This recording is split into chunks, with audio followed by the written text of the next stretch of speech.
Today we finished up the welfare reform bill. We put that on the Senate desk. The House is now in possession of the unemployment compensation bill, which we expect to truly agree on Monday. We're getting very close with the Senate on the state energy plan bill. That's been going back and forth on conference requests, and we continue dialogue with the Senate on the budget. I expect we'll get something figured out toward the beginning to end of next week. So with that, I'll take any questions that you have. You still anticipate being on your timeline for the budget? Yeah, we'd like to try to get the budget back so the governor, so we can override governors while any vetoes he may do while we're still in session. So we're still planning on doing that. What are we waiting on the budget? What's the holdup? What are we waiting on? Yeah. Agreement. What's the issue? Is Money. there any movement this week? Any movement this week? Money and where you spend it. Yeah. Is it the lump sum? Oh, there's a lot of, as I said, every year the House passes a version of the budget, the Senate passes its version of the budget, and we sit down and we try to work it out, and we're dialoguing on that. I'm comfortable we'll figure it out. Do you like the lump sum idea? What's that? Do you like the lump sum idea or not? Once again, we have the House version of the budget, the Senate has its That's me version. personally.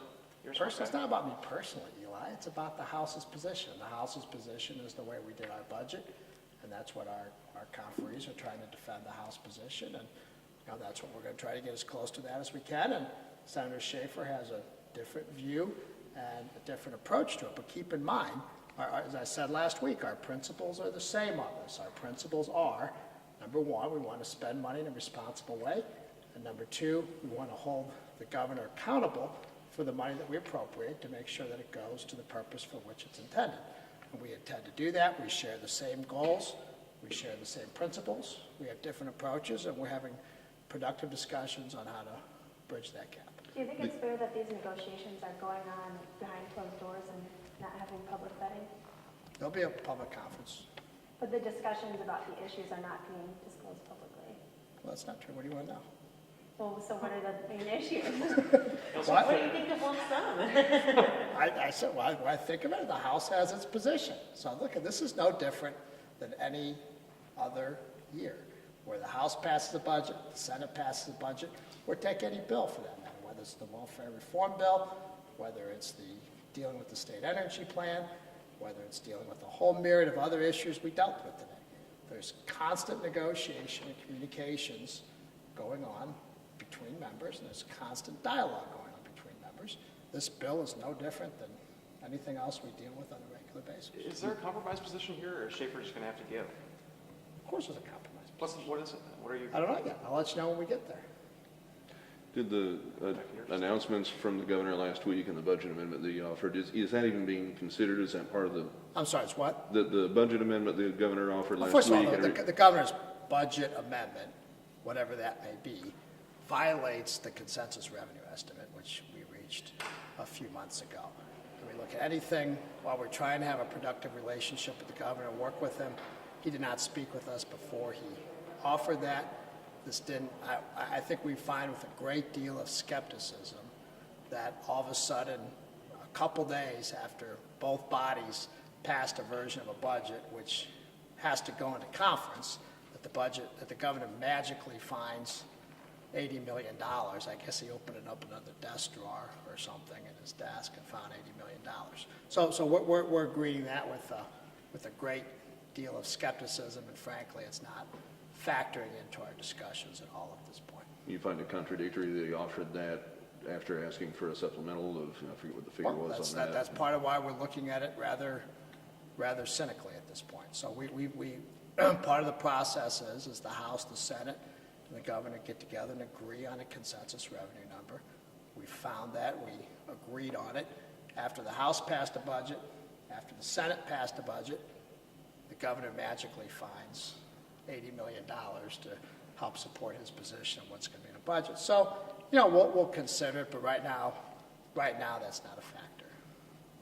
With the welfare bill, how many Sure. people would be instantly kicked off in January?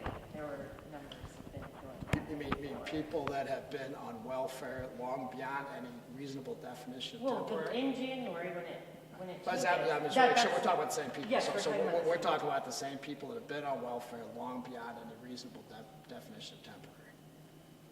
Yes, in January. So how many? So in the fiscal note, and again, it makes this, I guess, assumption that these folks are still going to be on it, you know, at that time, it's about 3,800 people that are there right Who now. have been on for They reached over Yes. almost over 5 years on a temporary program. Yes, yeah. How many And, kids? and we have to also remember that there's always hardship exemptions and that they have appeal processes that they can go through where their cases are looked at individually. In fact, now they'll have 2 that they can go through with the And passage so- of this bill. How many of those are children? Do you know? We don't know how many children are in each one of those families. Well, I just heard people have been using, I don't know, 6,000, something like that. I don't know, like, as I said, on the floor, at the close of this year, those folks that had reached their 60-month limit was 83 families. Much, much, much reduced from, you know, the almost 3,800 that People are claiming. if you extrapolate it out. You know, we don't know if those are actually going to happen or not. I mean, just keep in mind, you know, what this says and what we said last week and from the beginning on this. The purpose of this is to restore the concept of temporary assistance for needy family. And so the program has grown to the point where nobody really gets off it because the verifications aren't done, because we don't go back and look, and because there's no effective way to get people from welfare to work. You know, we believe that welfare, to the extent it has to exist, should exist to provide a gap to get people back on their feet, not to be a permanent entitlement program. If someone is disabled, for example, there are benefits available to someone that's disabled. So these are for able-bodied individuals, and you know, I think we just think they shouldn't get more than 45 months benefits. That's that's nearly 4 years. You can go back and get a college degree in 4 years to be able to get yourself back to work. Anything else? On this particular bill, are you anticipating a veto from the governor? And if so, is that one of He the hasn't reasons told why? us that. Is that one of the reasons why it's getting passed today and not in May? Or Well, last look, May? I think that's going to go for quite a few things. Yeah, I mean, I think it's, you know, it wouldn't shock us if we got a veto message from him, but I'm confident we'll be able to override it. And do it in May. Correct.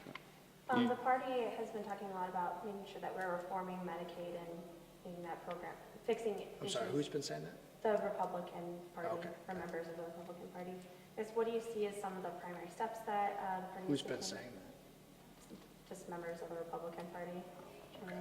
No one said that. to Senator me. Dempsey has made that a priority. Is that not? Yeah, I mean, look, we're always trying to find ways. I mean, I think our view is before you step out and ask the taxpayers to take on another subsidy and to dip into their pockets, so we owe it to the taxpayers to make sure that our systems and our programs work as effectively as possible.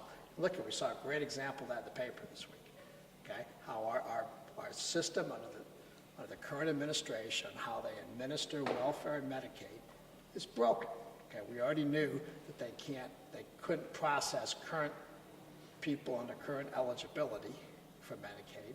It was going to take until 2016 for them to fix that.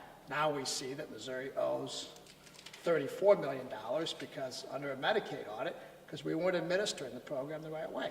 So we're not inclined to start pouring more money and more eligibility to a system that's just, it's broken. And until it gets fixed, I don't think it's responsible of the taxpayers to try to put more money into it. What are some of the fixes that? Well, how about making sure that we can process Well, this people that are current? session would- How about making sure that we can process current eligibles? How about making sure that at the end of the day, when we do our accounting, that we not owe $34 million? Okay, those would be 2 really good starts, because that would be money that's available for other eligibility and other things, and those are squarely on the governor to get it fixed. We give him all the money he needs to run the programs the right way, and they're not doing it. Are there any proposals that lawmakers have been floating that you see as getting into law this year? Well, once again, we fund through the budget these programs for current eligibles, which they are not administering the correct way. So until they start administering the programs the right way, I don't think we're inclined to give any more money. Is there a timeline for the municipal courts bill to get out of committee? Yeah, we are. So it's, I think Representative Austin is going to exec that on Monday, and I expect we'll have that on the floor next week. You talked about some of the changes you plan to make in this chamber on that. Do you think any of those, or will there be some more added to address what the auditor's office uncovered yesterday? I don't, oh, is this on a lot of the money with the Max Creek? It Was it was, making yeah, it it to wasn't, local wasn't getting back to education? the counties, yeah. Yeah, so look, that's really no surprise. I mean, we knew that the whole system and the whole accountability system on the so-called Max Creek law has been broken for a while. So what we're trying to do, I think you'll see in the House version of the bill that Kevin Austin will get out Monday, that we really tighten up the process. And that, so anytime you deal with the percentage, there's a numerator and a denominator. So we're tightening up what's eligible, you know, what are expenses that go in the numerator and what are expenses that go in the denominator. And then we're really tightening up how that's accounted for, the reporting for that, and what happens when that's not met. So yes, I think that's a long answer to a relatively short question, but yes, I think our bill will not, because of that audit, but just also consistent with that audit, recognizes some of those same problems and are trying to address that. And on the ethics bill, SB 11, there were significant differences between the two chambers. What do you anticipate in the timeline for that? I know that there have been discussions, I don't know exactly.